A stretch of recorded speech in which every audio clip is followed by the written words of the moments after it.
தஞ்சாவூர் மாவட்டம் திருவையாறு அருகே கணபதி அக்ரஹாரத்தில் அயோத்தியில் நடைபெறவுள்ள ராமர் கோவில் கும்பாபிஷேகம் முன்னிட்டு ராம பக்த பதாகைகள் கையில் ஏந்தி ராமர் பஜனை செய்து வீதி உலா நடைபெற்றது. திருவையாறு அடுத்த கணபதி அக்ரஹாரம் கிராமத்தில் அயோத்தி ஸ்ரீ ராமர் கோவில் கும்பாபிஷேகத்தை முன்னிட்டு கணபதி அக்ரஹாரம் ஸ்ரீ பூமி நீலா பெருந்தேவி சமேத வரதராஜன் பெருமாள் ஆலயத்தில் இருந்து ஸ்ரீ ராமர் பதாகைகளை மற்றும் கொடிகளுடன் பக்தர்கள் ராமர் பஜனை கோஷங்களுடன் முக்கிய வீதிகளின் வழியாக நடைபயணமாக வலம் வந்து சன்னதியை அடைந்தார்கள்.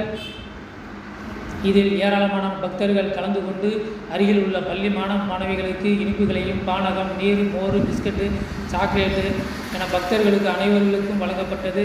நிகழ்ச்சியின் ஏற்பாடுகளை